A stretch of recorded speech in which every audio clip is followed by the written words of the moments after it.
estudantes, junto com os professores, e principalmente com a comunidade daqui do ABC, né, do ABC, né, não estou no ABC, mas em especial lá de São Caetano, e lá, né, da região do ABC, pensando atividades no campo da psicologia escolar e da psicologia comunitária, né. Então, tanto eu trabalhando mais com alguns temas, né, e com algumas áreas da educação formal, a Ellen trabalhando com as áreas da educação, né, na educação não formal, e a gente está lançando esse momento aqui, né, o nosso laboratório, que já tem coisas rolando, né, assim, a gente já tem projetos de iniciação científica acontecendo, a gente já tem um projeto de tutoria, né, que também está lançando aí esta semana, de acompanhamento dos estudantes.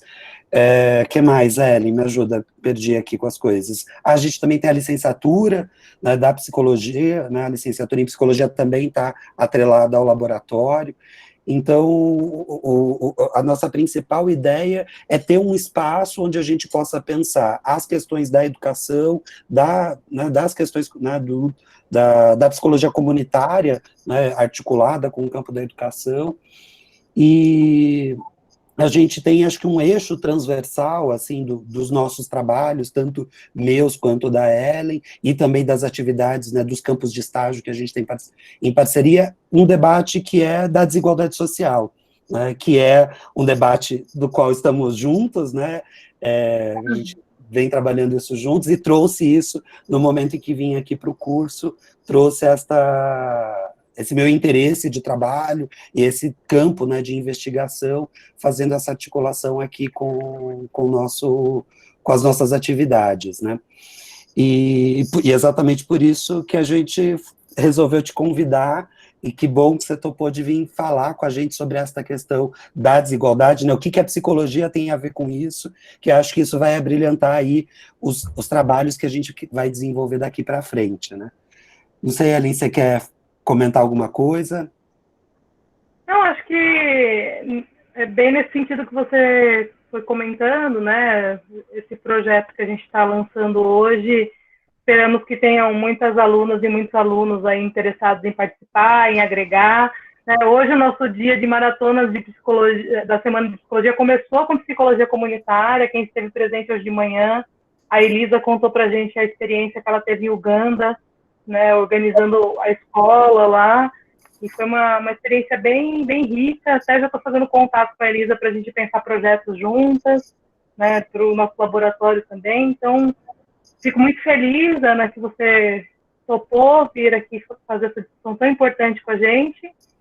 E é isso, todas e todos estão convidados aí a participar e a ocupar esse espaço nesse momento virtual, mas depois presencialmente lá na USP, do nosso novo laboratório aí, que estamos oficialmente lançando. Legal.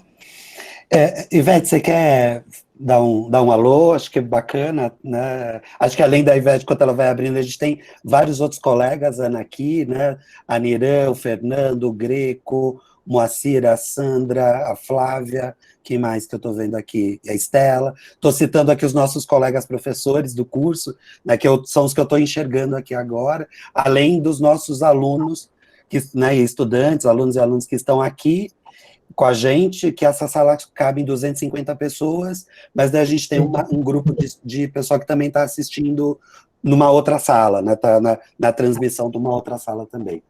Mas diz aí, Ivete. Ai, boa noite, Ana, que alegria recebê-la na nossa casa, mais uma vez, né, para a gente é uma alegria, um prazer muito grande a tua presença. Eu estava aqui lendo os comentários do lado e eu compartilho com todos eles aqui o comentário do pessoal que está participando, porque eu acredito que trazê-la hoje, né, para participar desse momento tão especial para o nosso curso, agradeço a Ellen e o Rodrigo por terem conseguido esse feito, porque imagino sua agenda, como não deve estar correndo aí esses dias, né, então, para a gente é uma alegria muito grande. E Rodrigo e Ellen acho que falaram tudo, né, o que significa esse laboratório, o que esse momento significa, né, porque é fruto de muita discussão, de muito debate, e principalmente o nosso grande desafio nesse momento é justamente pensar uma psicologia possível, né, considerando, né, uma questão aí muito histórica e muito importante, de anos de trabalho, de discussões, mas pensando nesse novo cenário, né? Então, os colegas também, aí o Rodrigo e Ellen, né, o debate todo e os ajustes, né, mesmo ao pensar a semana, os temas de trabalho. O Rodrigo falava da tutoria agora desse projeto que a Ellen está aí dando início, também foi uma discussão, já era antiga, né, a professora Tânia já trazia essa discussão sempre muito presente, mas agora o momento demanda, né, rapidamente algumas urgências e que a gente tem que colocar em prática. Então, acho que quando o Rodrigo traz essa questão da desigualdade, só nos faz pensar mesmo, né, que é importante parar para discutir e pensar o que é desigualdade, igualdade, o que é uma psicologia velha, nova ou antiga, né, que se fala tanto de novas práticas, mas as práticas, acho que elas estão sempre presentes, à medida em que a gente está sempre construindo, né.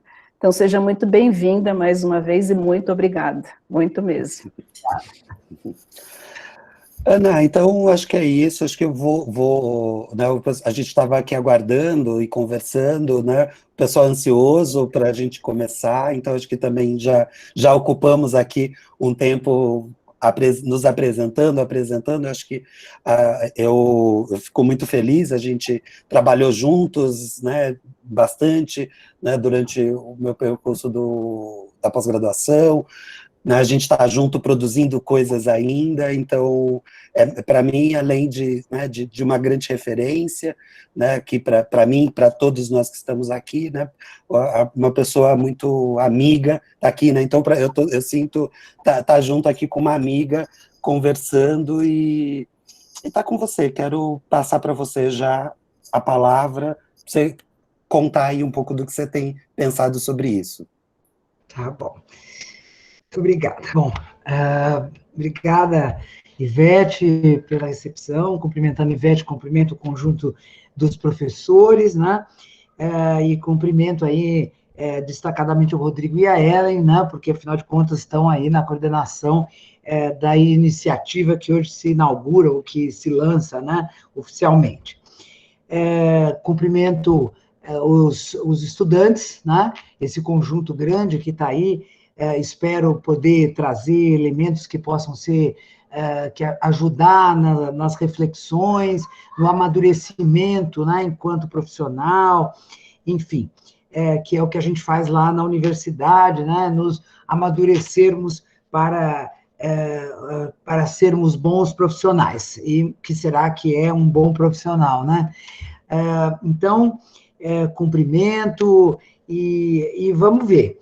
Quando pede para eu falar sobre desigualdade, na minha cabeça faz uma confusão enorme, porque a desigualdade, assim, ela atravessa, né, tudo que eu sei, tudo que eu procuro pensar, tem a temática da desigualdade. Mas eu optei por fazer o seguinte: tentar um caminho. Eu tenho que contar que essa é a 10ª palestra que eu estou fazendo nesses poucos dias. E eu falei em todas sobre o compromisso social da psicologia. Né? Mas eu achei que podia ser aqui um recorte diferente. Vou falar sobre o compromisso, mas talvez um recorte de destacar, enfatizar como é a relação com a desigualdade social mantida nesses momentos, né? E depois vamos aprofundando aí a desigualdade social. Muito bem. Eu gosto de falar do compromisso social porque, por um motivo que eu gosto de explicar logo de início, para que vocês possam compreender todo o meu conjunto de reflexões. Eu acho que nós precisamos perceber, cada vez com mais clareza, que na nossa sociedade existem pelo menos 2 grandes projetos de psicologia. 2 grandes projetos para a psicologia, para o seu desenvolvimento, para a sua ação no Brasil. Um deles, que eu vou chamar aqui de tradicional, e vou contar a historinha superficialmente, mas vou contar a historinha dele, e aí tentar fazer essa articulação com a desigualdade, e o projeto do compromisso social, né? esse que recebeu esse nome de projeto do compromisso social, que também chego lá para dizer que a gente usa hoje esse termo com toda a tranquilidade, porque a Luane Santos fez um estudo sobre o projeto para saber se ele existia, né? E apontou um conjunto de campos de expressão onde ele estaria aparecendo, onde ele estaria se expressando. E aí também voltar para ver que relação tem com a desigualdade, tá bom? Então, vou tentar percorrer esse caminho, espero que fique de bom tamanho, né? Em todos os sentidos, né? Estou aqui controlando meu tempo, imagino que eu tenha aí uns 45, 50 minutos, né? Vamos ver. É muito 50? Não? Tá, então vamos lá. O compromisso da psicologia com a sociedade brasileira, a gente pode começar a contar a história dele pela própria instalação ou institucionalização da psicologia no Brasil como profissão. Então, eu estou em 1962, quando o João Goulart assina a Lei 4.119, que regulamenta a profissão de psicólogos no Brasil. E aí já tem a ver com esse compromisso, nós vamos aqui trabalhar com a ideia de relação. Que relação é esta que tão poucos profissionais tinham com a sociedade, tá? Que permitiu que, em 1962, quando nós éramos não mais que 500 pessoas ligadas à psicologia, psicologistas, psicometristas, psicotécnicos, no Brasil, de repente recebessem de presente, que isso é presente, né? A Lei 4.119, regulamentando uma profissão que não existia. Tá? Uma profissão que não existia. Não havia gente na rua com faixas ou cartazes dizendo queremos psicologia, não havia um conjunto que se identificasse como uma categoria profissional, nós aqui somos os da psicologia. Não havia curso para formar existia desde 58 da USP, aí nós não tínhamos um instrumental diversificado, um instrumental que pudesse ser reconhecido, né, na sua diversidade como uma profissão com capacidade de intervenção social em várias frentes. Não tínhamos. Não tínhamos um discurso comum que unificasse essas pessoas, né? Tanto que anos depois você ainda vai perguntar para alguém assim, você sabe o que é psicólogo? As pessoas não sabem. Elas, quando descobriram que existia, elas se referiam ou à seleção de pessoal, né? Ou ao tratamento da cabeça, dos doidos, né? Então, assim, o que será que permitiu que em 1962, com esse contexto, nós recebêssemos de presente a certidão de nascimento de uma criança que não tinha nascido? Tá? Então, uma primeira hipótese rápida e imediata que vem é a nossa intimidade com a elite brasileira, aquela elite que tinha domínio financeiro, econômico e domínio político. Portanto, tinha toda a condição de regulamentar uma profissão quando bem entendesse. E nós tínhamos uma intimidade porque fazíamos parte da elite. Nós éramos da elite, né? Eu digo nós, sempre eu sei que aqui tinha gente que não tinha nascido, e eu particularmente tinha 10 anos. Né? Então, assim, nós tínhamos uma intimidade com a elite que permitia isso. Até a própria lei 5766, que regulamentou os conselhos anos depois, ela ficou... tem lá uma historinha que se conta nos subterrâneos, assim, que a gente imagina que ela tem algo de verdade, é que teria sido a filha do Filinto Miller, um testa de ferro das várias ditaduras, portanto, um homem com muito poder político, que a filha dele, que era psicóloga, Júlia, ela tem um Júlia, que teria pedido a ele de presente os conselhos de psicologia. Então, veja como isso é possível, porque mostra a intimidade que a gente tinha com a elite, e aqueles psicólogos, né, que logo depois de 62 vão virar psicólogos, né, e psicólogas, eles podiam solicitar isso das suas relações, dos seus amigos, do seu pai, né, era possível solicitar. Então, imagina-se que a intimidade que a gente tinha com a elite brasileira naquele momento permitiu a Lei 4.119. Uma outra hipótese um pouco mais densa, ou pelo menos menos vergonhosa, é a hipótese de que a elite brasileira alimentava naquele momento, já desde o final dos anos 40 e 50, alimentava o sonho, o projeto, a elite brasileira, o projeto de modernização do país. Queriam transformar um país agrário, rural, num país urbano industrializado. Queriam um país que soubesse responder às suas necessidades sociais usando tecnologia. Isso significava modernidade, né? E há um esforço para isso, nós todos conhecemos, aprendemos na escola e conhecemos, né, as iniciativas, não só do Getúlio Vargas, mas principalmente as iniciativas do Juscelino Kubitschek.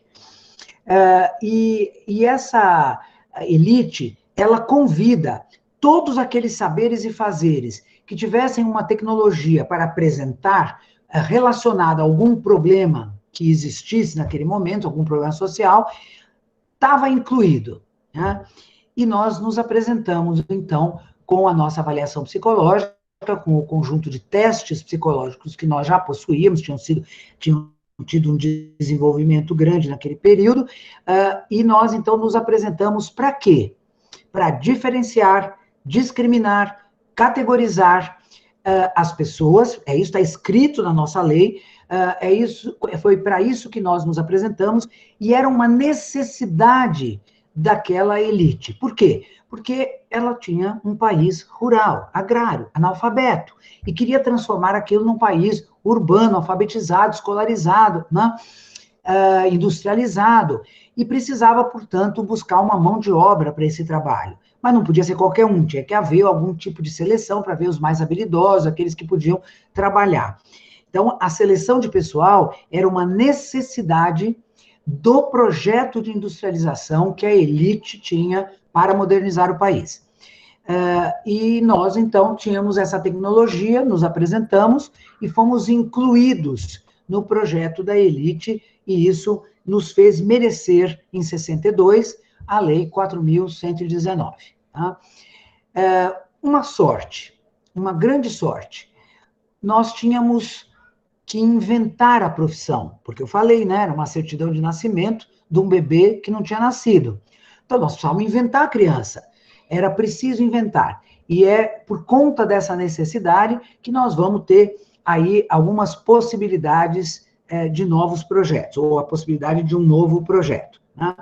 Então, nós tínhamos um lugar social, um lugar com pouquíssimo reconhecimento na maioria da população, ninguém reivindicava psicólogo, ninguém queria saber o que nós fazíamos, muito pelo contrário, o operariado desenvolve, né, uma certa prevenção contra os psicólogos, que eram chamados pelo movimento sindical de porteiros de luxo, né, porque seguravam as pessoas quando elas iam entrar para trabalhar, né? Assim, peraí, deixa eu ver se você serve.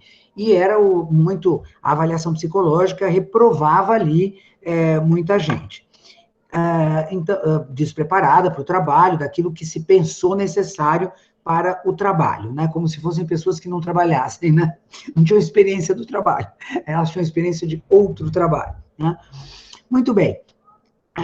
Isso nos levou a uma inserção inicial como profissão na sociedade brasileira, que, sem dúvida alguma, nos mantinha compromissados com o projeto da elite brasileira.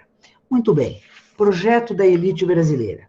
Onde estava a desigualdade social que a sociedade já apresentava, né? Nós apresentamos desigualdade social desde que tiraram a exclusividade indígena de habitar essa terra, nós instalamos uma sociedade bastante desigual, posteriormente um capitalismo que se desenvolve pela via colonial, então com suas características fortes, marcando e produzindo e reproduzindo uma desigualdade social bastante forte, né?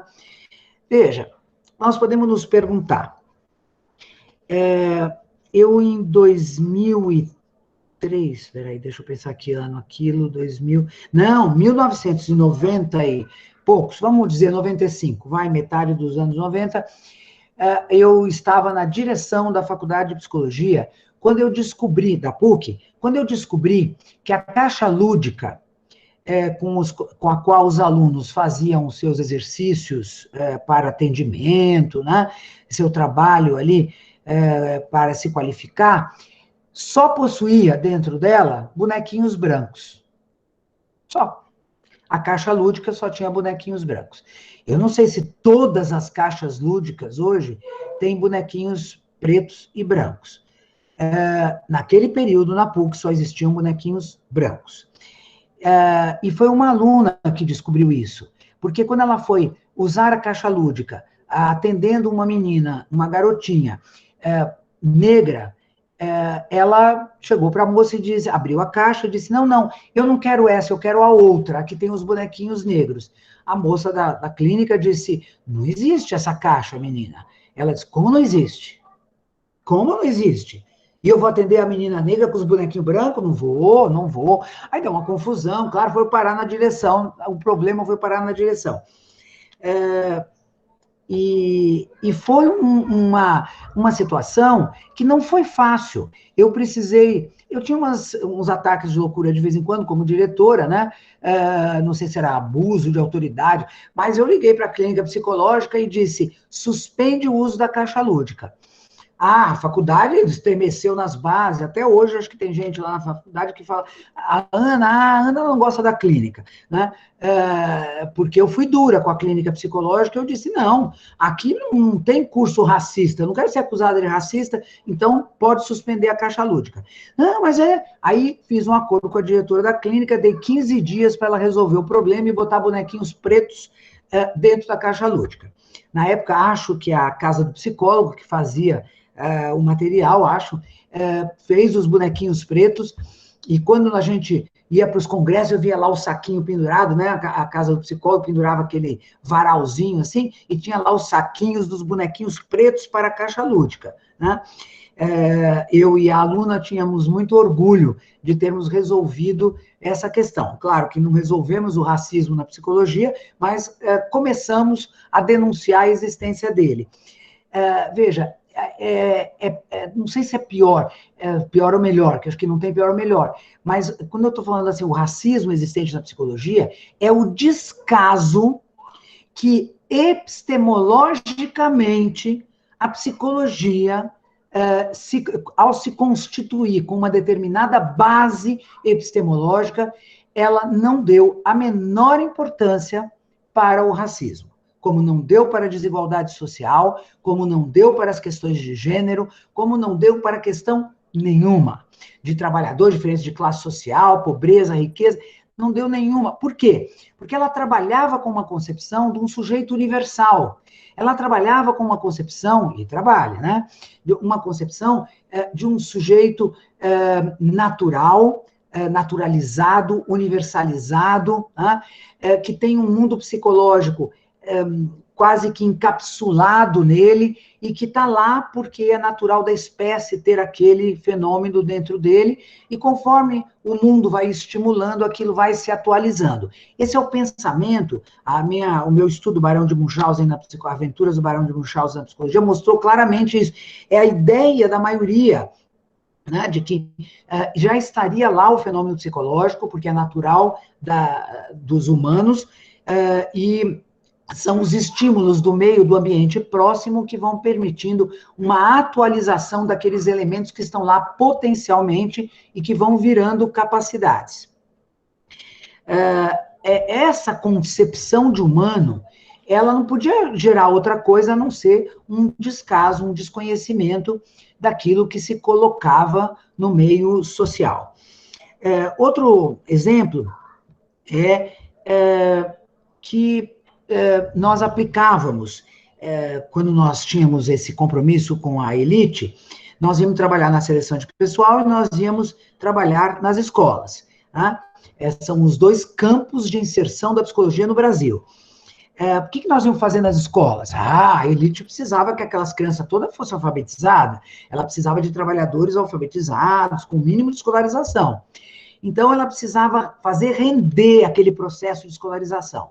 E aí ela precisa de classes, aí os pedagogos dizem, não, acho que as classes homogêneas são mais interessantes para o aprendizado. Bom, classe homogênea, então nós vamos montar as classes homogêneas. Íamos lá aplicar uns testes em massa e montávamos as classes homogêneas. Tá? Nesse conjunto de testes que a gente aplicava, vou destacar apenas um deles. A gente podia destacar o da figura humana, né, por exemplo, que é outro teste que não tem, se você desenhar um cabelo crespo, negro, né, de um negro na figura humana, para as crianças, se ela desenhar e não colocar a risca, aquilo é destacado como falta de relação, né, maior relação com a realidade, como se o cabelo negro tivesse riscas. Né? E quando, não, mas não tem jeito, tem que ter risca. Como tem que ter risca? Porque o padrão é branco, Né? Então, a mesma coisa acontece com os testes de inteligência. Tá? Será que a gente já se perguntou? Eu já me perguntei, mas eu nunca consegui responder. Qual é a inteligência que nós estamos medindo nos nossos testes de inteligência? Né? Porque a gente tem assim, tem um teste de inteligência, aplica, é inteligente, não é inteligente, é mais inteligente, é menos inteligente, mas nós nunca paramos para perguntar qual é a inteligência que está embutida ali. E aí, é claro que a inteligência que está embutida ali, porque não foi nem inventado no Brasil, a inteligência que está embutida ali é branca, europeia ou estadunidense, né? Masculina. Né? Então, a gente tem que se dar conta de que existe um padrão fortemente posto, né? Que está na hora que a psicologia acha que a homossexualidade é um desvio, é uma doença, é o que for, perversão, o que quiser colocar, quando diz que a criança pobre da favela tem uma inteligência diminuída, menos inteligente, que diz que o que é preconceito, a psicologia social diz, o que é preconceito racial? Preconceito racial é uma atitude negativa em relação, né? Tá lá definido pelo aquele grupo lá do Haroldo Rodrigues, o que é o preconceito racial. Qual é o estudo no campo da psicologia, ou em outro campo, no campo da psicologia social, ou em outro campo da psicologia, que tenha estudado o sofrimento da vítima do preconceito? Não tem. Por quê? Não importava. Né? Não importava. Nós estávamos todos, lá eles, né, em busca do controle da população brasileira para que ela seguisse os padrões dominantes. Era importante garantir o padrão dominante como o certo, porque isso garantiria a hierarquia social, isso garantiria a manutenção da desigualdade social, isso garantiria a situação social que interessava à elite brasileira, porque ela continuava no alto da hierarquia, valorizada.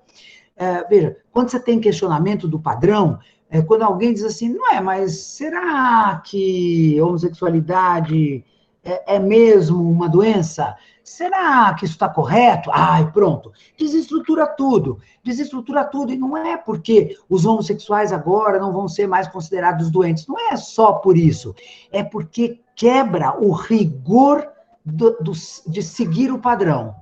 Tá? Então, qualquer coisa desse tipo é mal vista. Então, a psicologia, ela ajudou sobremaneira com a sua forma de pensar, porque ela não pensou essas coisas todas, até porque epistemologicamente ela estava impedida.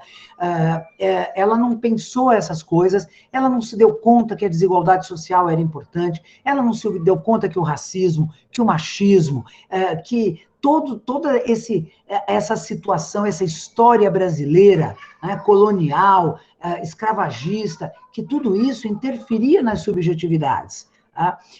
Que morar na favela tem uma briga muito interessante nos piagetianos. Né? O campo dos piagetianos fez um avanço interessante, porque eles começaram a brigar entre eles.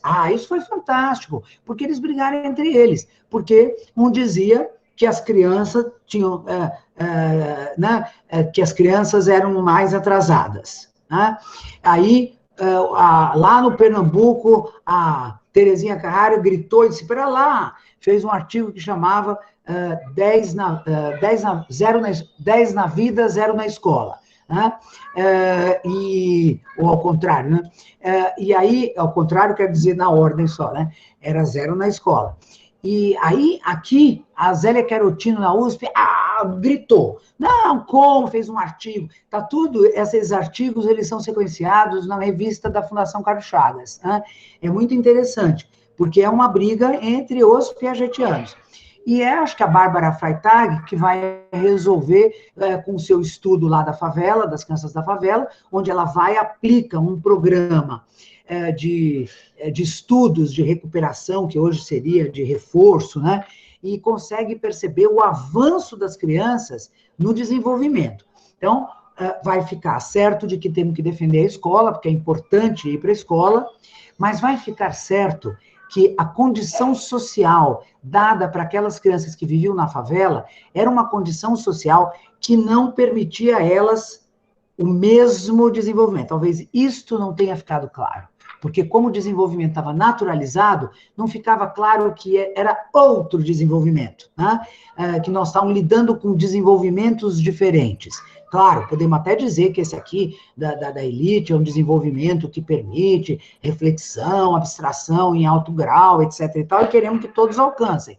Mas a verdade é que a própria condição de vida colocada para aquelas crianças da camada pobre produzem outro tipo de desenvolvimento. A Bárbara Freitag, ela mesma vai dizer, me parece que, o meu estudo permite afirmar, que as crianças da favela ficam mais tempo no período de desenvolvimento, na etapa do desenvolvimento das operações concretas. E isto faz elas demorarem para chegar igual às outras, mas aprofunda. Então, são pessoas com muita capacidade de lidar com problemas práticos, de consertar coisa, né? O que, de certa forma, era bom, era interessante, mas só reforçava que os pobres têm que ir trabalhar na indústria ou fazer serviços, né? E a camada alta tem que trabalhar intelectualizada. Muito bem. Fiquei bastante tempo, né? Assim, ganas de falar dessa psicologia tradicional. Porque são iniciativas como a que vocês têm, que ajudam a quebrar essas certezas. Né? E nós vamos quebrar essas certezas no incômodo produzido pela ditadura. O contexto da ditadura vai fazer com que a gente cresce o movimento social, cresce a organização dos profissionais, principalmente dos profissionais liberais, né? Principalmente no que nos atinge. Há um questionamento bastante forte sobre a situação social. A nossa intelectualidade de esquerda recua para as universidades, né, para não ser presa, morta nos porões da ditadura, ela recua para militar dentro da universidade. Isso cria um caldo progressista dentro das universidades, especialmente de algumas, e entra a camada média na universidade, que, guardadas as devidas proporções, poderia ser comparado aos alunos pobres que entram com o ProUni e desestabilizam a universidade que estava já, né, depois que a classe média entrou, ela já estava toda equilibradinha, aí entra os pobres, aí desequilibra, né? Então, aquilo, por mais que a gente tenha que reconhecer que a camada média é uma camada bastante conservadora, né, tende a se espelhar na elite, a entrada da camada média, que tem uma realidade de trabalho diferente, que vinha de outras escolas, de tipo de escola, né? Não conhecia o exterior, e entra na universidade, aqui, junto com aquele caldo progressista, vai crescer o movimento estudantil, até porque cresce o grupo estudantil, porque a ditadura faz o acordo com a camada média. Quando começa a falir o negócio da camada média por causa dos grandes monopólios que entram no país, autorizados pela ditadura, a camada média ameaça tirar o apoio que ela dava à ditadura. E a ditadura, não, pelo amor de Deus, não faz isso. Em vez do seu filho ser dono da lojinha, da loja de sapato, da padaria, ele vai ser agora advogado, engenheiro, médico, psicóloga. Pode ficar sossegado que nós vamos dar jeito nisso. E aí, abrem-se muitas escolas privadas, né, e a camada média vai para a universidade. Então, esse contexto universitário, com todo o movimento no entorno, crescendo, o movimento sindical, grandes greves, né? É o começo dos anos 70 que isso vai dar um salto muito grande de qualidade na organização social e no pensamento intelectual. Na PUC, vou trazer o exemplo da PUC de São Paulo, a Silvia Lane aparece incomodada por todo esse contexto, né? Ela simbolizou esse incômodo no campo da psicologia social, e junto com a Odete, o Alberto Habib, resolvem fazer... O Alberto Habib vinha da clínica psicológica, a Odete também vinha da clínica de avaliação psicológica, e a Silvia Lane vinha da psicologia social. Eles três juntos resolvem fazer uma experiência de aplicar psicologia, usar psicologia nos bairros, nas comunidades pobres, né? E ali estava o embrião da chamada psicologia social comunitária, né? Que vai se organizar e que, a meu ver, depois se desenvolvendo, no caso de São Paulo particularmente, ela vai desembocar fortemente nas políticas públicas. E aí você tinha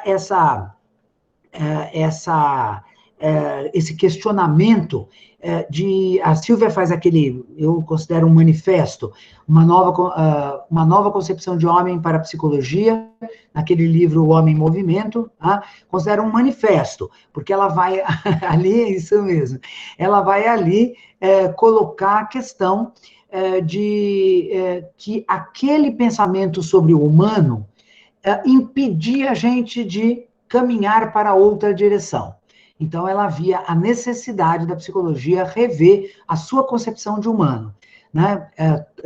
Inserindo, pondo o sujeito no contexto social, na cultura, porque no ambiente ele já estava. A psicologia nunca pensou o humano fora do seu ambiente, mas não estava ainda no contexto social, no contexto cultural, nas formas de produzir a sobrevivência, de produzir a vida, nas relações de classe, nada disso estava posto. E a Silvia faz esse chamado, e ela tem vozes em todos, Beth Bonfim, por exemplo, em Minas Gerais, no Rio de Janeiro, outras vozes, e aí isso vai fazer crescer ali, e vai dar formato, vai dar canal, vai dar sentido ao incômodo que os estudantes, aqueles que iam para a rua, movimento estudantil, etc. e tal, tinham com a psicologia, porque se viam dentro do campo da psicologia servindo apenas à elite. Era uma profissão elitizada, que não tinha vergonha de só atender nos seus consultórios por um preço alto, e não tinha mercado de trabalho, e não tinha nada que desse acesso à maioria da população. Porque nas escolas trabalhava-se pela homogeneização e pelo lucro. Nas indústrias se trabalhava pelo lucro. Então, essa quebra, né, ela vai possibilitar esse chamado projeto do compromisso social, né, que anos depois, 2017, a Luane Santos vai se perguntar se efetivamente existia esse projeto. Será que ele existe como opção para a profissão? Né? E ela vai nomear 9 campos de expressão desse projeto, e todos eles ligados a essas preocupações. Então, por exemplo, políticas públicas, né, a preocupação com as políticas públicas, a inserção, é um dos campos de expressão. Por quê? Porque entendíamos claramente que para dar acesso à maior parte da população, através do nosso trabalho, nós tentamos pela chamada psicologia comunitária, mas a psicologia comunitária não nos dava emprego, né? Até aparecerem as ONGs, até se modificar esse cenário, e nós tínhamos dificuldade, fazíamos como um trabalho voluntário, né? E é no campo da política pública que os psicólogos que entraram na saúde foram trabalhar, encontraram ali o movimento das políticas públicas, né, e do pensamento médico e da enfermagem, né, com a saúde coletiva, né, isto vai ficando claro que nós tínhamos que reivindicar espaço nas políticas públicas. Tínhamos que parar com esse negócio de querer que a sociedade fosse para a rua com um cartaz dizendo que queremos psicólogos. Né? E é só lá no ano 1998, né, com o Banco Social de Serviços de Psicologia, que nós vamos dar formato, e depois com a Mostra de Práticas em Psicologia no ano 2000, que nós vamos quebrar a fronteira que segurava uma estreiteza na psicologia, né? Clínica educacional e trabalho, para que o trabalho pudesse ser pensado agora não só como organizacional, mas também como saúde do trabalhador, como psicologia social do trabalho, né? A própria psicologia da educação vai avançar na sua inserção, no seu modo de trabalho, vai trabalhar até, vai criar a possibilidade de entender que a psicologia educacional não se dava só nas escolas, né? Vai fazer trabalho nas comunidades. Eu mesma, a minha psicologia comunitária foi com a vertente educacional, trabalhei com a Maria Nilde Marcelani, nas favelas do Rio Bonito, né? Então, nós vamos quebrar isso lá no ano 2000 só, essa fronteira, né? Nós vimos numa experiência nas tentativas e nós vamos quebrar essa fronteira e vamos entender que as políticas públicas são um espaço forte, adequado, atual, pode ser que amanhã seja diferente, atual, de dar acesso à maioria da população com a nossa profissão. Há uma ênfase, um segundo campo, uma ênfase no trabalho interdisciplinar, porque nós precisávamos de uma psicologia, de conhecimentos de outras áreas, para poder fazer análise das situações, né? Nós falamos da sociologia, da economia, da ciência política, né? Para poder fazer análise dos contextos. Um terceiro campo é a defesa dos direitos humanos. Na verdade, a defesa dos direitos, que está colada àquela ideia das políticas públicas, né? Porque aquele sujeito que a gente começou a mudar a concepção, começava a aparecer para nós claramente como um sujeito de direitos. É isso que nós vamos pôr junto com muitos profissionais, né, de outras áreas, porque era um movimento de toda a sociedade. Nós vamos pôr no ECA, por exemplo. Acabar com esse negócio de menor. Quando a criança é pobre e preta, ela é menor. Quando ela é branca e rica, ela é criança. Né? Então, o menor, sai no jornal, o menor encontrado, né? Foi encontrado um menor. Pronto, você já sabe que ele é preto.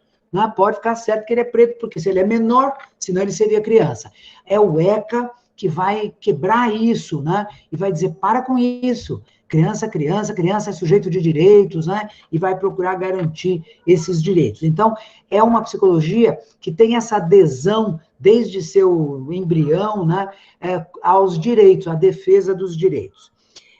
Ela vai enfrentar temáticas ligadas à dominação, em suas diversas expressões.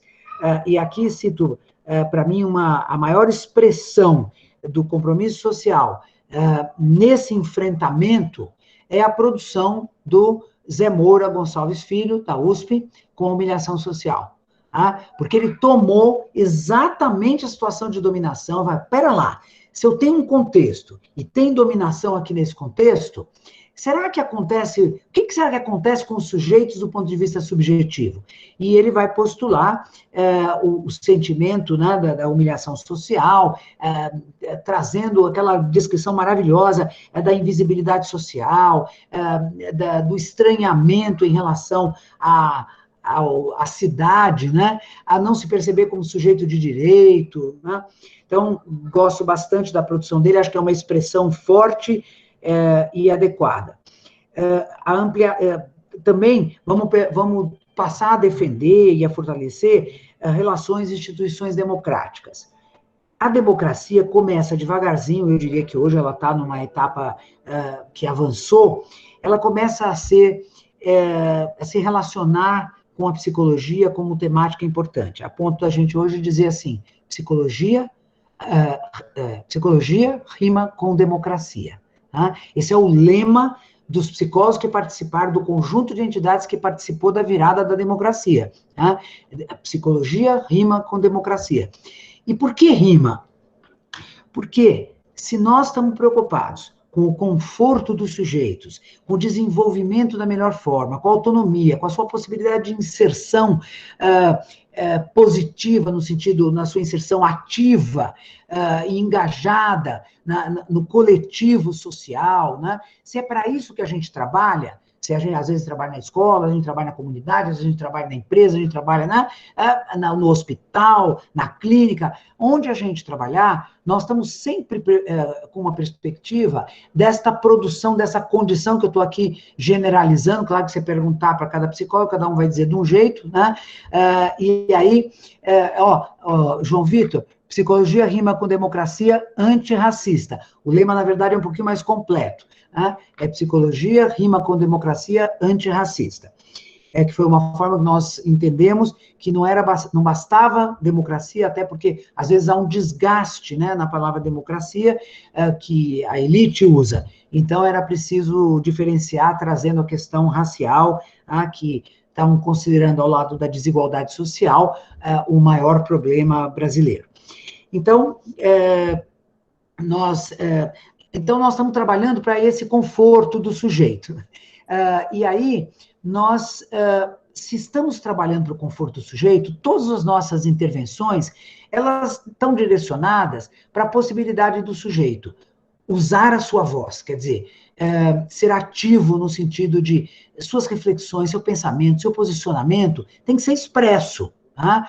Tem que ser expresso, tem que ser posto para a coletividade.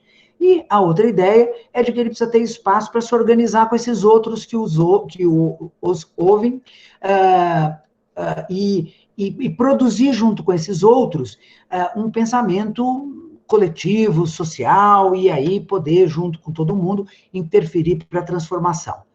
Esse é o esqueminha, né? É o esqueminha da psicologia.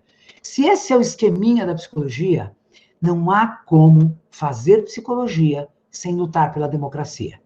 Porque senão é falsa a sua intervenção. Tá? Porque você está interferindo com o sujeito, mas ali, no individual dele, no pequeno mundo dele, sem se dar conta que esse sujeito vive um mundo que, se não fosse o mundo, ele nem estava ali, porque ele não teria o sofrimento que tem, o que ele apresentou, o incômodo que ele tem, ou o projeto que ele tem de vida. Tá? Então, quem dá sentido ao sujeito é o mundo social, é o coletivo das pessoas. Tá? Então, a rima da psicologia com a democracia antirracista é uma rima importante para a gente saber que a gente não luta somente pela qualidade de vida dos sujeitos, mas quando a gente luta por isso, a gente luta por uma sociedade que oferta a qualidade de vida. Né? Bom, aí a crítica ao pensamento colonizado, né, que a gente faz aí porque a gente importa, né? A elite a elite é colonizada até a alma, né? A elite brasileira é colonizadíssima, e ela acha tudo que é do exterior, ela acha mais bonito, tudo que é, né? E aí ela lida também dessa forma na ciência, porque ela traz o conhecimento, importa o conhecimento, que nós nunca deveremos deixar de importar. O problema não está em importar o conhecimento, está em aplicá-lo sem dialogar com ele, sem colocar esse conhecimento frente a frente com a realidade que a gente tem, frente a frente com o contexto social onde a gente vive, onde vivem os sujeitos com os quais a gente trabalha. Tá? Então, essa absolutização de um pensamento que é importado, tá? É o que nós estamos chamando de pensamento colonizado. A defesa e a organização da psicologia latino-americana, porque ali estão nossos parceiros que podem nos ajudar, porque tem uma história muito parecida, que podem nos ajudar. Isso é antigo, né? Até o Haroldo Rodrigues tentou articular a América Latina. A reformulação dos saberes, não temos que ter medo de fazer o giro epistemológico, a ruptura. Né? Nós temos que sermos capazes, e só juntos podemos fazer isso, né? Porque é uma construção que não é simples, é uma construção bastante difícil, bastante densa, mas é preciso ter ousadia para romper com a noção de sujeito que se puxa pelos próprios cabelos. Né? Como se o sujeito fosse de uma autonomia tal que ele se produz, ele é mérito que ele terá se ele conseguir fazer isso. Porque enquanto a gente não escapar dessa ideia de uma força interna que nos produz, que nós podemos manipular para nos darmos força, se a gente não escapar disso, nós vamos continuar referendando a ideia de meritocracia. Né? É preciso quebrar com esta ideia de sujeito que se puxa pelos próprios cabelos. E, por fim, a exigência para nós mesmos do exercício crítico permanente. Né? Pensar uma coisa, depois falar, não ficou bom, está errado, não deu certo. Né? O pensamento crítico é um pensamento que não tem medo dele mesmo. Né? Muito bem. Essa psicologia, esse projeto de psicologia do compromisso social, nele a desigualdade ganha força. Tá? Então, eu tenho clareza que eu estudo desigualdade hoje, que eu ponho desigualdade assim em tudo na minha vida, professora Graça, que tem uma temática, a professora Sandra Santos, tem uma temática da desigualdade como temática dos nossos estudos, tá? A desigualdade ganha força porque é ela que marca o contexto onde os sujeitos que eu quero estudar, que eu quero compreender, se inserem. Né? Ela é o maior problema que o Brasil tem, é a desigualdade social, que se expressa em tudo quanto é campo. Vejam, dá um exemplo bastante atual para este conjunto aí de estudantes que aí estão. A pandemia atingiu o Brasil em fevereiro, logo depois do Carnaval. Atingiu o Brasil em fevereiro. De fevereiro, isso é um estudo da saúde pública, com apoio da FAPESP, né, divulgado pela própria FAPESP. Em abril deste ano, de fevereiro a abril, a curva de crescimento de contágio e morte na camada alta da população era vertiginosa. Né? A camada alta se contagiou primeiro, né? Claro que logo atrás ela puxou com ela a sua empregada doméstica, o porteiro do prédio, ela puxou todo mundo com ela, né? E eles vieram, então, acompanhando. Mas a curva era muito menor, e a curva da elite era muito maior. Quando chega em abril, a curva da camada alta, dos altos salários, começa a cair. Tá? A cair também vertiginosamente. E a curva da camada pobre continua subindo, a ponto dos 120 mil mortos que nós temos serem majoritariamente pobres, negros, moradores da periferia, das grandes cidades, ou das cidades. Né?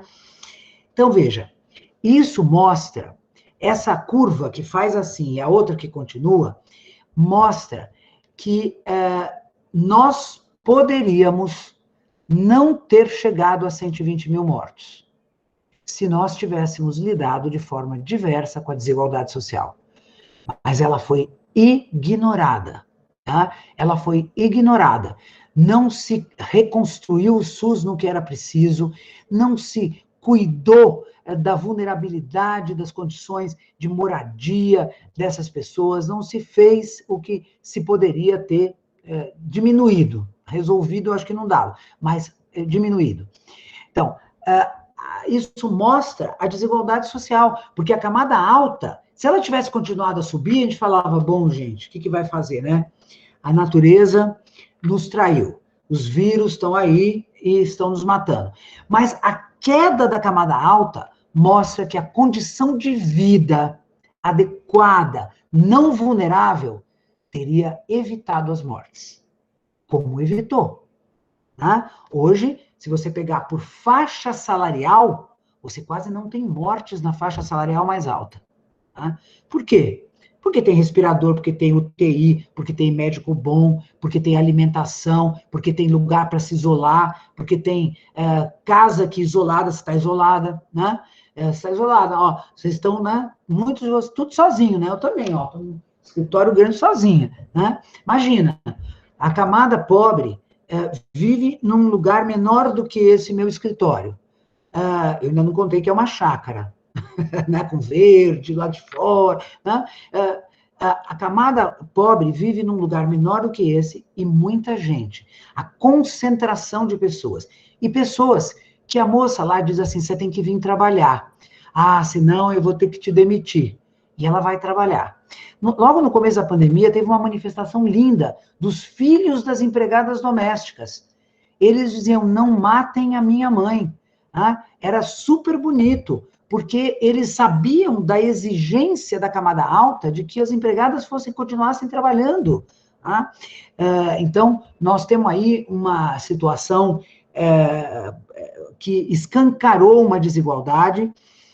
Não sei se nós vamos continuar com ela escancarada, tenho minhas dúvidas, né? Tenho minhas dúvidas, porque a elite brasileira tem uma capacidade de ocultação que não está no gibi. Ela lida muito bem para ocultar.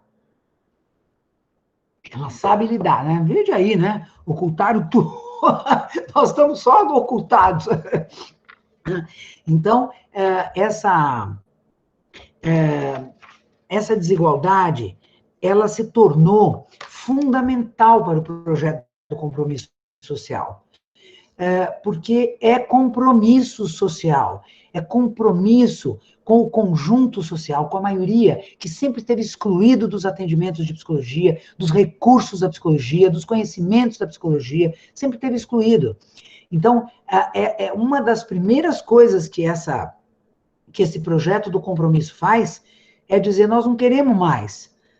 Né? Os estudantes faziam, eu lembro que a gente fazia semana de psicologia e chamava assim, que psicólogo eu quero ser, a quem eu quero servir, esses eram os temas das semanas de psicologia, porque é isso que a gente descobriu, que a gente só servia elite. Eu me lembro de ter feito uma entrevista com um operário, eu tinha um professor, Alberto Habib, que nos levou a Osasco para fazer uma pesquisa. A gente tinha que pesquisar o que aqueles operários sabiam sobre a psicologia. E um operário me contou, ele disse, olha, sabe o que eu sei? Eu sei que é um cara que fica lá na empresa, eu vim do Nordeste, da seca brava, deixei minha família lá, vim ganhar a vida aqui, porque eu tenho um irmão aqui. Aí ele me arranjou para para trabalhar nessa empresa que ele trabalha. Aí me disseram que eu tinha que ir lá passar por um psicólogo. Aí eu fui lá, fiz o teste, a moça me mandou desenhar uma árvore. Eu desenhei. Qual é a árvore que está aqui registrada na minha cabeça? O cactus. Eu desenhei a planta, o cactus. E aí eu fui reprovado, e ela me disse que eu estava reprovado porque eu não desenhei uma árvore frutífera. Mas o que eu posso fazer se estava impregnado em mim o cactus? Então, de repente, esse despertar, né? Conto também, gosto sempre de reverenciar e referenciar o seu Herculano, a Dona Maria, onde eu fui fazer um estágio com a Maria Nilde Marcelani, de alfabetização de adultos na favela do Rio Bonito, e nós fomos de barraco em barraco. Chegamos lá no seu Herculano, Dona Maria, tinha uma mesa grande, pesada, com 4 pernas, e 3 delas estavam forradas, né, amarradas. Aí eu falei, Dona Maria, pelo amor de Deus, Dona Maria, essa mesa não vai cair em cima da gente? Olha as crianças, dona Maria, essa mesa vai cair. Ela disse, não, por quê? Eu falei, o que é essa amarração toda nas pernas da mesa? Ela falou, ah, não, isso aí é que eu forro para não machucar as crianças, porque eu amarro as crianças aí no pé da mesa quando eu vou trabalhar. Dona Maria, a senhora está querendo me dizer que as crianças ficam amarradas no pé da mesa enquanto a senhora vai trabalhar? Ela disse, é. Eu falei, Dona Maria, vou dizer para a senhora o que disse o Piaget. Porque a senhora precisa entender que as crianças precisam ser estimuladas, as crianças precisam andar pelo seu espaço, investigar, botar as coisas na boca, as crianças precisam, para ficar inteligente, Dona Maria. Ela falou, moça, mas se elas ficam inteligentes, se elas crescerem, né? Porque aqui, elas passam por debaixo aqui do barraco, quando chove, o herculano sempre põe terra, assim, para não ter o buraco. Mas se chove e eu estou trabalhando, aqui faz o buraco, porque a chuva leva. Aí elas passam aqui por debaixo e caem no riacho lá embaixo e morrem afogadas. Eu já perdi 3. Quando a Dona Maria me disse aquilo, eu aprendi. Eu disse, é isso, Dona Maria. Essa psicologia não pode ser aplicada da mesma forma. Eu não posso, claro, que eu não quero que a Dona Maria, que as crianças continuam tendo que andar pelo espaço, mas é preciso considerar, a psicologia tem que considerar a realidade que está posta, a cor da nossa gente. São 52% da população são negros, e os bonequinhos da caixa lúdica eram brancos. Então, assim, como é possível a gente não pensar na desigualdade social? Só mesmo uma psicologia voltada e a serviço da manutenção de um determinado padrão para servir aos interesses da elite é que é capaz de dar as costas para a desigualdade social no Brasil. Né? Qualquer outra experiência que se volte para a nossa realidade social, nós vamos nos deparar de cara com racismo e desigualdade social. Tá? Então, a ideia, né, a pergunta, o que a psicologia tem a ver com isso, eu diria, Rodrigo, que é por que a psicologia precisa ter a ver com isso? Ela precisa ter a ver com isso se ela quer servir, ela precisa fazer uma escolha. Né? Não é que ela é obrigada, não, ela precisa fazer uma escolha. Que projeto de sociedade eu quero contribuir para ser desenvolvido? Qual é o projeto de sociedade que está por detrás da minha prática profissional? E isso é uma outra questão, que depois, se for o caso, a gente explora, mas a gente entra... Bom, contar rapidinho, é que o meu tempo já passou. A Silvia Lezer diz assim, pergunto para os alunos do primeiro ano, o que vocês querem, por que vocês querem fazer psicologia, né? Por que vocês vieram fazer psicologia? Aí os estudantes respondem, categorias de resposta que foram sistematizadas. Eu fui fazer psicologia porque eu quero me conhecer. Segundo, porque eu quero conhecer o humano. Terceiro, porque eu quero ajudar o outro. São as 3 categorias mais escolhidas de resposta. Que a Silvia Lezer, lá em 1970, e encontramos depois em 88, na pesquisa, Quem é o Psicólogo Brasileiro. Muito bem. De certa forma, também agora nos depoimentos que o Conselho Federal fez, nós também encontramos essa visão. Não há, aí dizia a Silvia, não, que aí ela foi lá e perguntou para os alunos do 5º ano, vocês que estão saindo, se formando, né? Por que vocês gostam da psicologia, querem ser profissionais da psicologia? Porque eu quero me conhecer, porque eu quero conhecer o outro. Quer dizer, o que ela vai perceber é que eles não falam mais em português. No 5º ano, eles falam psicologuês. É porque eu quero desenvolvimento, contribuir para o desenvolvimento dos sujeitos, para que eles possam, né, ter consciência de si, conhecer-se a si próprio, o que é importante para que eles tenham um certo equilíbrio, né? Falam psicologuês, mas é o mesmo motivo. Então, ela dizia, não há vergonha nenhuma em ele ter entrado na faculdade com esses motivos, mas há motivo de vergonha sair da universidade mantendo os mesmos motivos. É vergonha para todos nós, somos professores, né? Por quê? Porque a gente não foi capaz de fazer a ruptura, porque não é uma tarefa fácil, né? A gente não foi capaz de fazer, ainda não fomos capazes de fazer a ruptura. Eu acho que o laboratório que vocês inauguram é uma força grande para fazer a ruptura. Tá?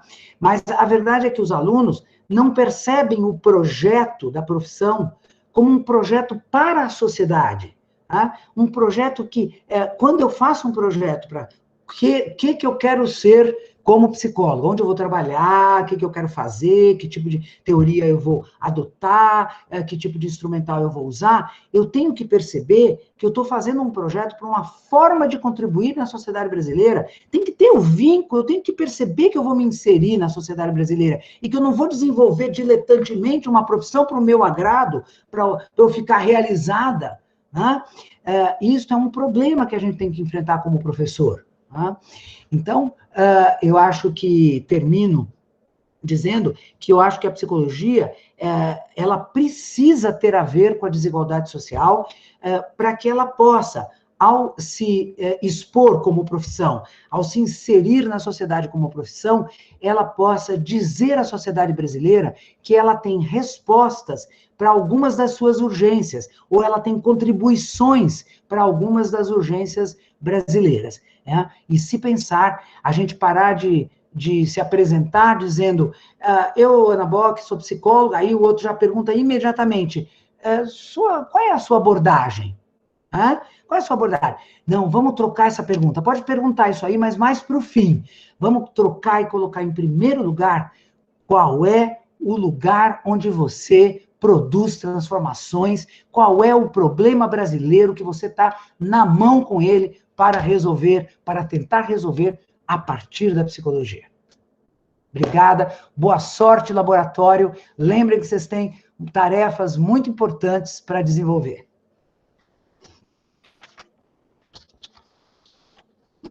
Nossa, Ana, que bom. Aqui o pessoal está falando, agradecendo ali ao longo da fala. Até linda eles acharam, o cabelo. Mas tá mesmo, a gente já tinha falado do cabelo, ficou linda mesmo. Não, o cabelo branco eu também gosto, agora descabelada fica um pouco difícil.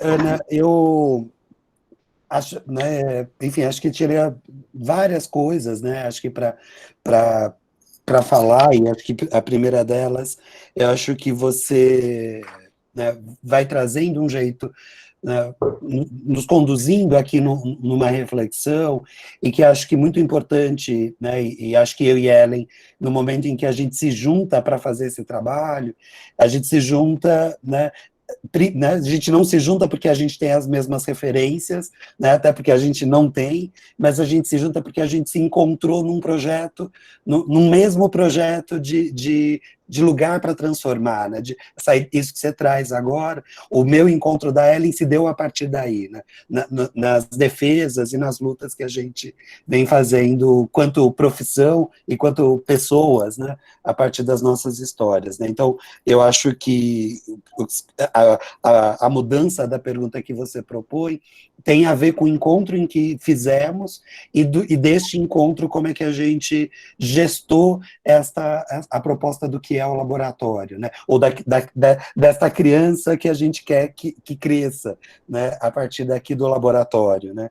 E acho que talvez aqui a gente tenha talvez alguns comentários, vou deixar para a Ellen fazer, aí que acho que tem um pessoal comentou aí ao longo do tempo, mas acho que tem algo super interessante do que você perguntou, e tem a ver com algo muito do que você, né, está nos fazendo perguntar, tem a ver com algo desta semana, assim, né, de ontem, anteontem, numa declaração do governador do estado, né, e do secretário estadual de educação, né, quando eles, né, declaram a contratação de 1.000 psicólogos escolares, né, para o estado, né. E daí é bem interessante da gente pensar, e estas perguntas que você nos faz, é muito interessante para a gente pensar exatamente esta declaração, né? Porque quando eles anunciam, por exemplo, esta contratação dos 1.000 psicólogos, eles anunciam um tipo de trabalho, um tipo diria, de manutenção de algo dentro da escola, ou de um retorno de algo que a gente, de alguma maneira, conseguiu superar, ou vem tentando, né, de alguma forma superar dentro do trabalho na escola, né, da psicologia escolar dentro da escola, né, reforçando essa lógica da patologização, do enquadramento e tudo mais, né, que é um pouco do que você veio dizendo, deste giro que a gente vem tentando fazer com um projeto de profissão alinhado à ideia, né, do compromisso social, né? Então, acho que até este momento, né, ontem ou anteontem, né, que foi a declaração do secretário, faz a gente pensar isso, né, assim, o quanto a gente precisa olhar, de fato, com muito cuidado, estes lugares que a gente vai ocupar, as formas como a gente quer desenvolver o trabalho, e espero que a gente possa, né, de fato, assumindo aí estas perguntas, né, a gente refazendo as nossas perguntas e fazendo novas perguntas sempre que for necessário, né? Então, obrigado, assim, de novo pela fala. E, Ellen, temos aí comentários, né, alguma questão, assim? Bem, muitos elogios, muitas pessoas que morreram, mas passam bem. Não é sempre que a gente pode encontrar referência bibliográfica, né? Eu lembro as primeiras vezes que eu encontrei referências bibliográficas, que a gente só vê no livro, né? No nome do livro, de ficar meio atordoado também, né? Então, os alunos trazendo essa reação aqui, eu estava me divertindo muito. Né? Muitos parabéns, enfim. E acho que, como é um tema importante esse da desigualdade, né? Eu não consigo dar nenhuma aula de nenhuma disciplina sem discutir questões de desigualdade social. Eu não consigo, assim. Eu ministrei recentemente a aula de psicanálise 1. E eu não consegui falar de psicanálise 1 sem fazer uma discussão de desigualdade, né? O quanto é importante e o quanto a gente vê que a psicologia avançou muito, como você trouxe na história, mas ainda assim a gente tem um ranço, né? Um ranço clínico, e esse ranço de eu quero ajudar o indivíduozinho, né, que às vezes vai no diminutivo mesmo, e a gente esquece desse social, né? Tem gente perguntando aqui como o psicólogo pode atuar na pandemia, né? Tem gente pedindo para ir até meia-noite também. Mas, como é importante... Quantos anos eu tenho? Enfim, fico muito feliz assim, de ouvir essa discussão e de ter tantos alunos, tantas alunas interessados nessa discussão, né? E espero que esse interesse seja de fato genuíno, né? A gente pode pensar um consultório também focado nas desigualdades sociais, né? A gente pode pensar as práticas mais tradicionais considerando tudo isso, né? Uma coisa não exclui a outra, né? E como é importante. O que fica de dica para nós que vamos encontrar um mundo pós-pandemia? Pergunta a Gislaine. Boa pergunta. Né?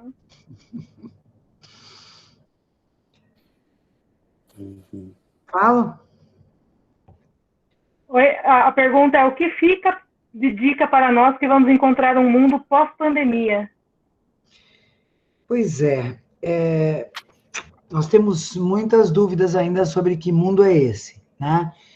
Até brinquei aqui, a capacidade que a elite tem de ocultamento, né, da situação, nem se falar adequadamente dos 120 mortos que o Brasil atingiu, se falou, né?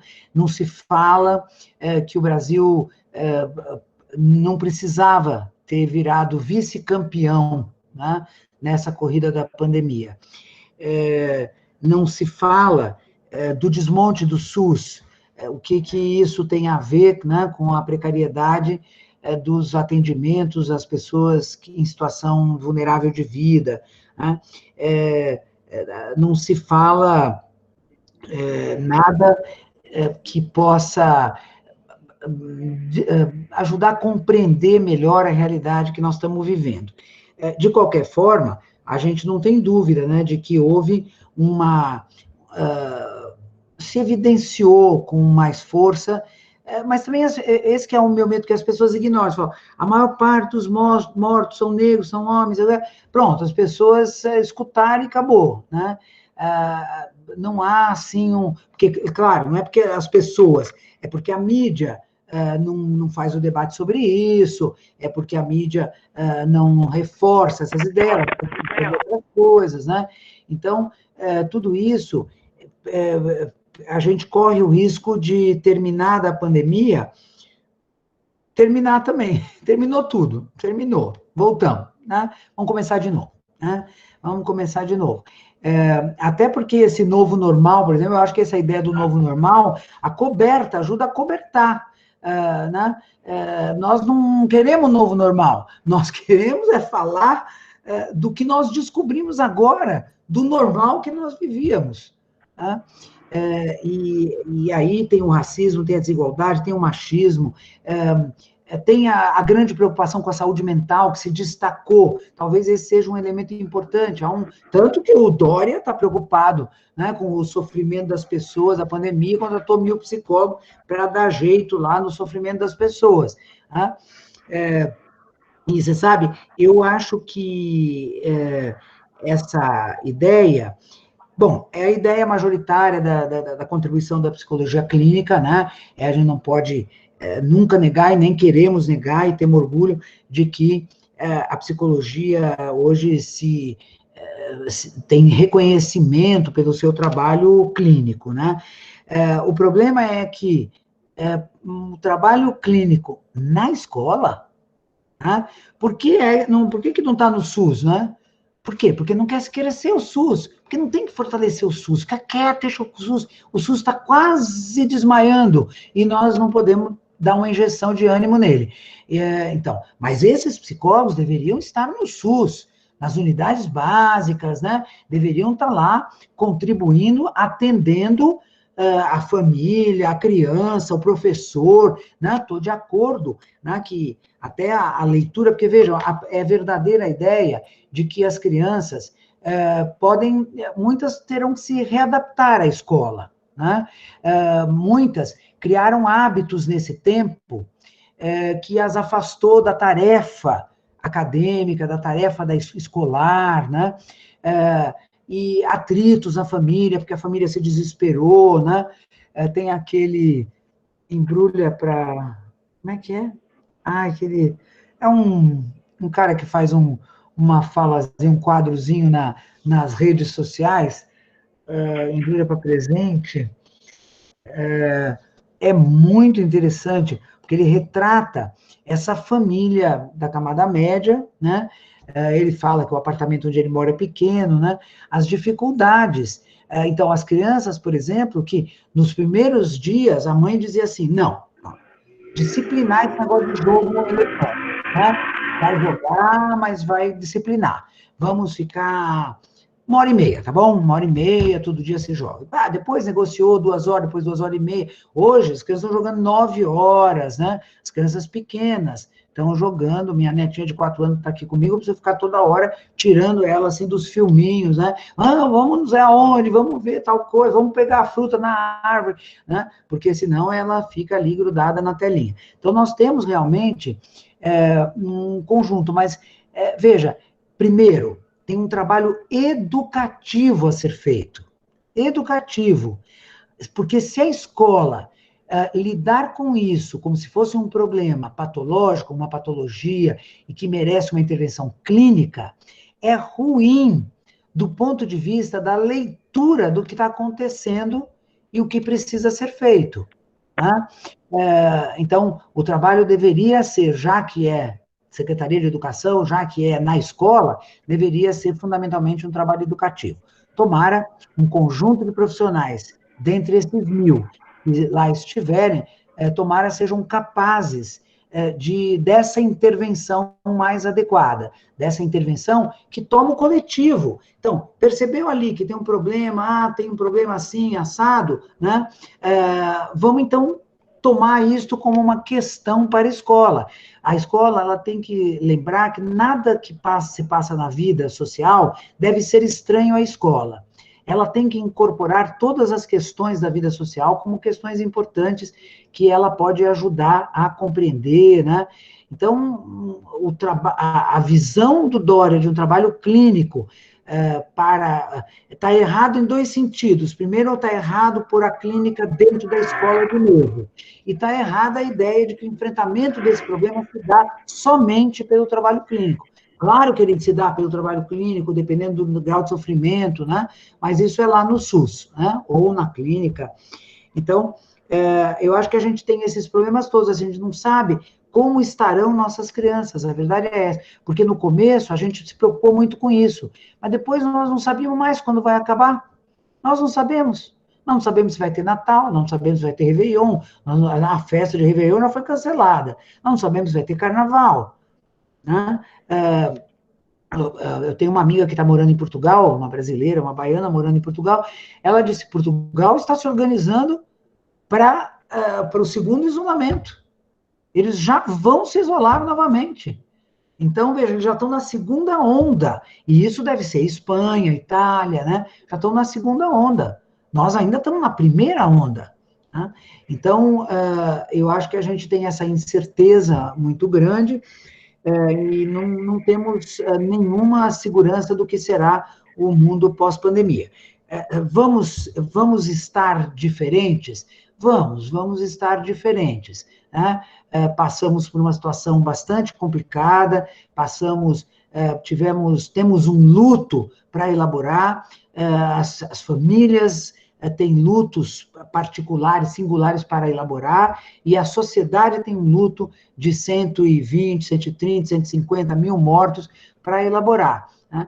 Então, nós temos, sim, questões que podem ser colocadas e que exigem a psicologia. Mas eu acho que, então, que você diria? Eu diria, cuidado para não restringir de novo.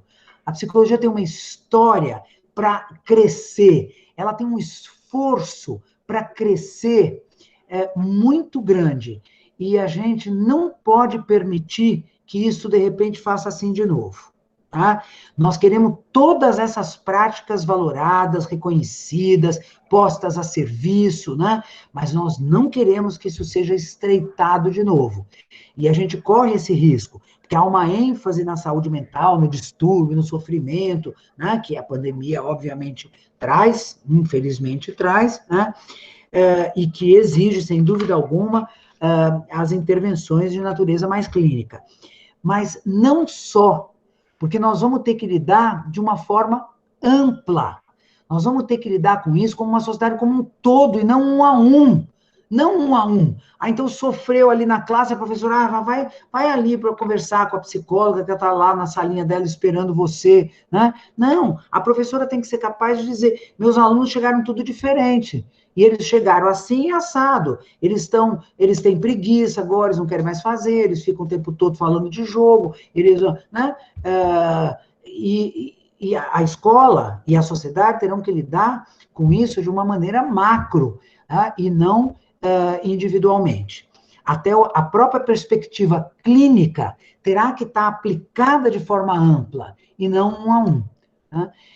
E nós precisamos desafiar os psicólogos desse campo para que possam fazer isso, porque por enquanto nós estamos lá atendendo pessoas remotamente, foi bonito, né, o trabalho de divulgar a possibilidade, o Conselho Federal foi rápido, regulamentou, ajudou, orientou, né, mas a gente não pode pensar que é só essa a intervenção necessária, né? Então, acho que é despertar um pouco para isso, para uma natureza social, uma natureza mais ampla, coletiva, educativa, né, necessária para o enfrentamento do pós-pandemia. Legal.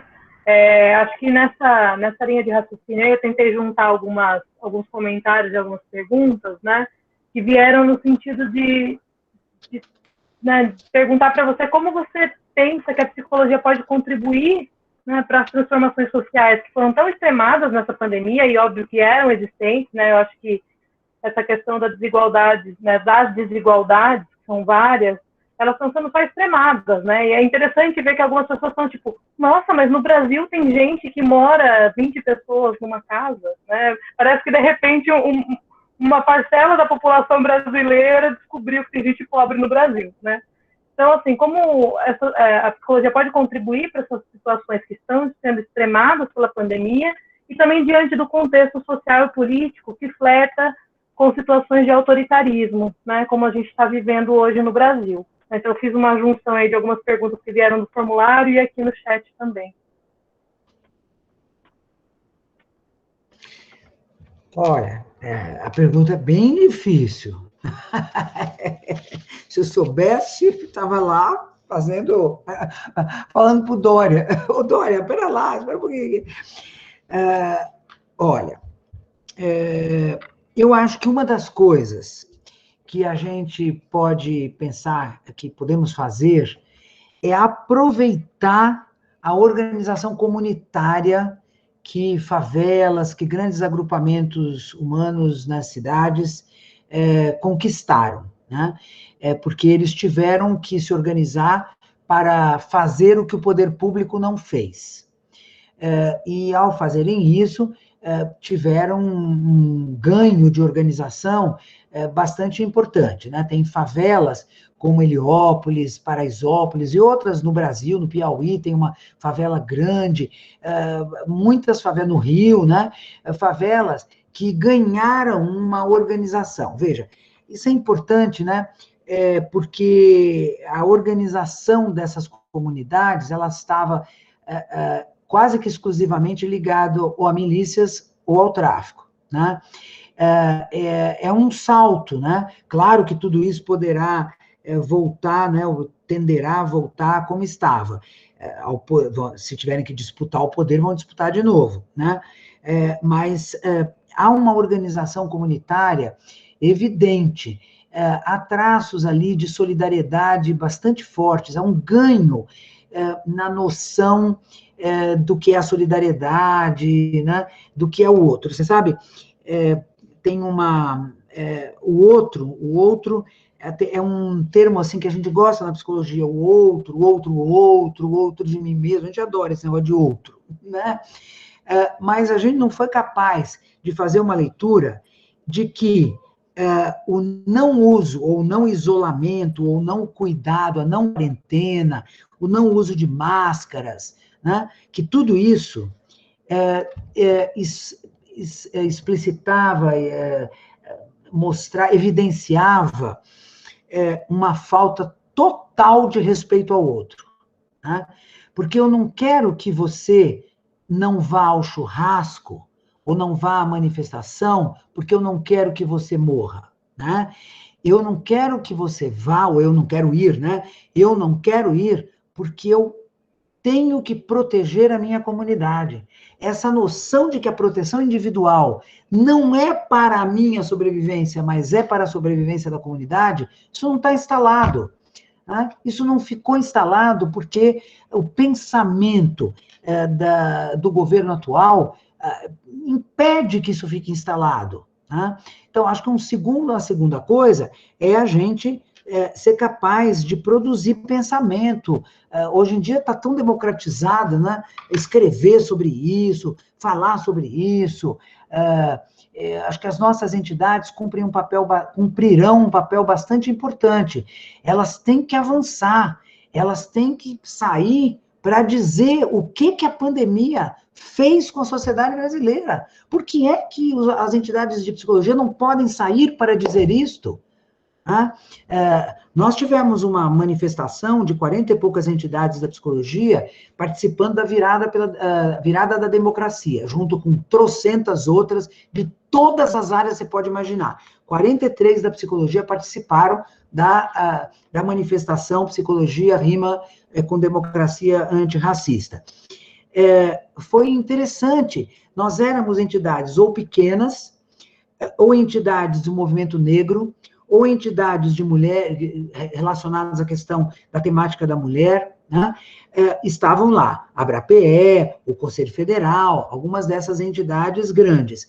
Mas um conjunto de entidades, 20 e tantas entidades, que hoje formam o FEMPB, Fórum de Entidades Nacionais da Psicologia Brasileira, que reúne 24 entidades, 26 entidades nacionais de psicologia brasileira, da psicologia brasileira, enquanto fórum, não quiseram nem discutir a questão, porque tinham que perguntar para suas bases, né? que é isso? A base votou nele já com um programa, você não tem isso colocado no programa, tem alguma coisa errada. Tá?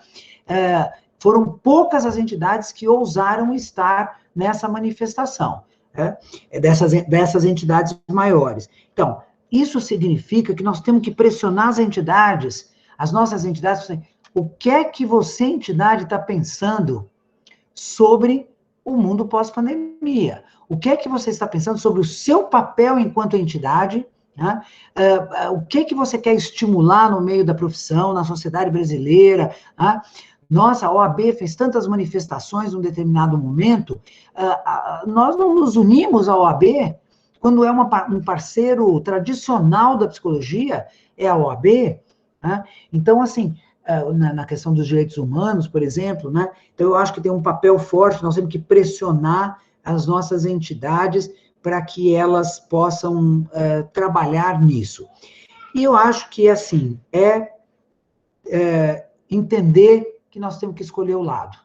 Quando as crises se instalam, né, como situações de catástrofes, como a gente está vivendo agora, se instalam, as coisas se polarizam. E não há como se manter asséptico, neutro. Não há. Né? Porque quando você diz que você não vai escolher o lado que você quer, você está de um determinado lado. Você está do lado que é hegemônico. Tá? Então, é preciso escolher um lado, ou para que se evidencie seu posicionamento e a gente possa debater, tá? Ou para que você possa vir para essas fileiras todas de resistência, para que a gente possa fazer da psicologia. Eu gostaria de sair da pandemia com orgulho da forma como a minha profissão lidou com a pandemia, de uma maneira ampla, que as minhas entidades lidaram com a pandemia. O Conselho Regional de São Paulo fez uma amostra de práticas de psicologia na pandemia. Isso é louvável, louvável. Não fez uma amostra de prática, uma prática na pandemia. Tá? Porque é preciso que se evidencie o que aconteceu na pandemia e que se evidencie, portanto, as tentativas de contribuição da nossa profissão e que elas sejam destacadas e valorizadas. Tá? Então, acho que tudo isso é o que eu consigo dizer, assim, sobre isso. É preciso que cada um de nós tenha posição. Não dá para não ter a posição. Né? Acho que a gente está encaminhando, né, Ellen, para o final aqui, né, já estamos batendo aqui no nosso horário, e acho que tem né, acho que para fechar, né, que a gente está lançando aqui o laboratório, né, de práticas educativas e comunitárias, né, para todo mundo ir gravando o nome, né, tem um apelidinho, né, ele chama LAPEC, é o apelidinho dele aí, e a gente vai, né, brevemente vai ter, todo mundo vai acessar as coisas, né, é bom que a minha parceira de trabalho, a Ellen é super tecnológica, então, tipo, tudo que eu não sei fazer, ela faz, e, né, nessa questão tecnológica, então, vai ser ótimo, porque isso vai estar nas redes já, mas acho que tem, né, obviamente, brincando com isso, pensando que a sua fala e o que você trouxe, né, agora nessas respostas, né, isso nos convoca, né, me convoca como profissional, né, como psicólogo, me convoca como professor, né, e porque estas provocações são as provocações que levo, também eu acredito que tenho tentado fazer isso constantemente nas minhas aulas, né, Ellen brincou ali com a disciplina, né, de psicanálise, uma das disciplinas que eu ministro é de fundamentos do diagnóstico, onde a gente podia ser completamente, né, trabalhar numa direção de enquadre tradicional e que tenho tentado fazer com os alunos como é que a gente pensa o exercício da profissão a partir de uma perspectiva crítica daquilo que a gente vai fazer. E acho que tem aqui colegas, né, que estão aqui também junto com a gente, de áreas diversas, né, tem colegas da clínica, colegas da área da neuro, e acho que você foi dizendo algo que a gente também faz a defesa o tempo todo, de que este compromisso, ou seja, estas questões que estão nos provocando, estamos nos convocando a pensar, isso não é da psicologia, só de uma psicologia, né? Ou de um campo, né? De um campo teórico, né? Como muitas vezes a gente ouve dizer, isso daí é psicologia social, né? A gente está dizendo isso não é psicologia, isso é fazer psicologia, né? É fazer psicologia em todos os lugares, né? Em todo lugar, em qualquer tipo de prática. E acho que quero, né, novamente te agradecer. Oi? Oi? Quer falar mais uma coisinha? Sim, não, vou passar para você. E quero... Não é. Tá. Pode falar, Ana. Eu lembrei de uma... outro dia entrevistei, como Instituto Silvia Lane, a Cleide, uma liderança, ela preside a UNAS, que é uma organização da favela de Heliópolis, né? E aí eu perguntei assim, Cleide, vocês têm medo com a pandemia? Aí ela, temos. Aí ela contou, temos medo de morrer, temos medo de ficar doente, temos medo de perder uma pessoa querida, temos medo... Eu falei, pois é, Cleide, tudo isso que você descreve como medo, eu tenho que dizer para você que nós também temos, né? E que eu diria que a elite também tem. Então, você acha que tem alguma diferença entre o medo que vocês sentem e o medo que nós sentimos, ou todos nós agora estamos igualados pelo medo? Aí ela disse, não, claro que tem diferença. Aí ela me disse assim, nós temos medo, o maior medo que a gente tem é de não sermos os escolhidos. E explicou, na hora que tiver uma escolha de um leito de UTI, de um respirador, de um remédio, de um médico, de um tratamento, né? Quando tiver que escolher, nós temos a certeza de que não seremos os escolhidos. Tá? Então, eu termino aí, me despeço, dizendo isso para os alunos. É impossível viver feliz num país onde tem uma quantidade de cidadãos que não são os escolhidos. Como assim? Né? Não são os escolhidos na escola, não são os escolhidos na saúde, não são os escolhidos na garantia dos direitos, não são os escolhidos. Não é possível. E nós queremos fazer uma psicologia para que todo mundo, para que as pessoas não produzam, tenham esse sentimento. Mas para isso, não adianta dizer, Cleide, não tenha este medo. Nós vamos garantir, né, um hospital para você. Não, para isso é preciso lutar por melhores condições de vida. Então, acho que a pandemia deverá nos colocar, como psicólogas e psicólogos, num empenho pela produção de condições de vida digna para todo mundo. E com isso me despeço, agradeço todo mundo por essa acolhida gostosa, por essa acolhida simpática e comprometida, e gostei muito de fazer parte, né, desse momento importante para vocês, esse momento importante para a faculdade, né, e abraço aí, abraço todo mundo, abraçando a Ivete, né, que coordena esse conjunto aí de lutadores, de batalhadores, num dos lugares bem difíceis de ser batalhador, que é na formação, quando a gente vai na direção contrária da força do rio, né?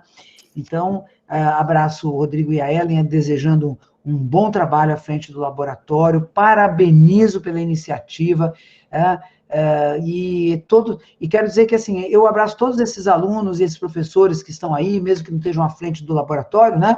Porque uma escola que produz isto, tem um contexto capaz de produzir isto. E isso não se faz só com o Rodrigo, a Ellen ou a Ivete. Isso se faz com a participação, a produção e o trabalho de todo mundo, inclusive de todos esses alunos que estão aí, que eu não os vejo, mas vejo aqui, né, os numerinhos e as manifestações. Muito obrigada, né, e bom trabalho.